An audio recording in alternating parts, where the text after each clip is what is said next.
ভাই, ইন্ডিয়া টিমের ম্যানেজমেন্টদের কি মাথা খারাপ হয়ে গেছে? যে টিম ভালো মতো খেলতে পারছে না, পারফরমেন্স দিতে পারছে না, এবং আমরা বারবার হেরে যাচ্ছি, সেই ফরম্যাটকে নিয়ে তাদের কোনো মাথা ব্যথাই নেই।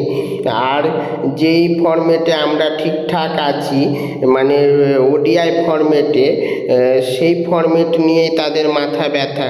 টেস্ট ফরম্যাট নিয়ে তাদের কোনো মাথা ব্যথাই নাই।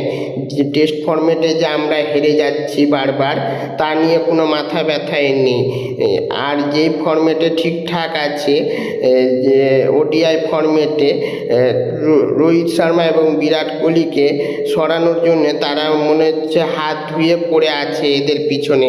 এরা যে তাদের কি দোষ করেছে এবং তাদের পিছনে যে কি কাঠি করেছে তারাই জানে এবং ম্যানেজমেন্টই জানে।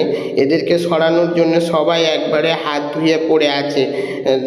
এদেরকে না সরিয়ে, এদের দিকে না দেখে এখন টেস্ট ক্রিকেটের দিকে দেখার কথা, সেখানে তারা এদের দিকে দেখছে। তারা যেই দিকে টাইম দেওয়ার কথা সেদিকে সময় না দিয়ে, সেদিকে না দেখে তাদের উল্টো দিকে দেখছে। মানে বলতে গেলে তোমার করছে পেট ব্যথা এবং তুমি ওষুধ খাচ্ছ মাথা ব্যথার, সব কিছু করছো মাথা। ইন্ডিয়া টিমের ক্রিকেট ম্যানেজমেন্টরা ওডিআই ফরম্যাটে রোহিত শর্মা এবং বিরাট কোহলির ফিউচারের দিকে না দেখে তারা টেস্ট ক্রিকেটে কিভাবে জিতবে, কিভাবে ভালো পারফরমেন্স দিবে, সেদিকে দেখলে আমার মনে হয় ভালো হয়। তারা এদিকে না দেখে তারা উল্টো দিকে দেখছে। টেস্ট ফরম্যাটে তাদের দেখার কথা, তারা ওডিআই ফরম্যাটে বিরাট কোহলি এবং রোহিত শর্মা এরপরে খেলবে কিনা সেদিকে দেখছে। তারা সাউথ আফ্রিকার ম্যাচের পর তারা একটা মিটিং করবে, যেখানে তারা বসে কথা বলবে যে এরপরে রোহিত শর্মা এবং বিরাট কোহলি এই ওডিআই ফরম্যাটে খেলবে কিনা। আমার মনে হয় যে তাদের দিকে না ভেবে একটু টেস্ট ক্রিকেটের দিকে ভাবলে ঠিক হয়, কারণ টেস্ট ক্রিকেটে ম্যাচ জিততেও পারছে না এবং ভালো পারফরমেন্সও দিতে পারছে না, একবারে পুরো হেরে যাচ্ছে।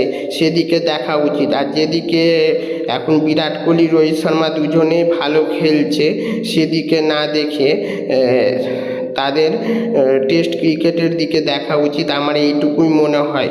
তোমাদের কি মনে হয় তা কমেন্টে জানাও।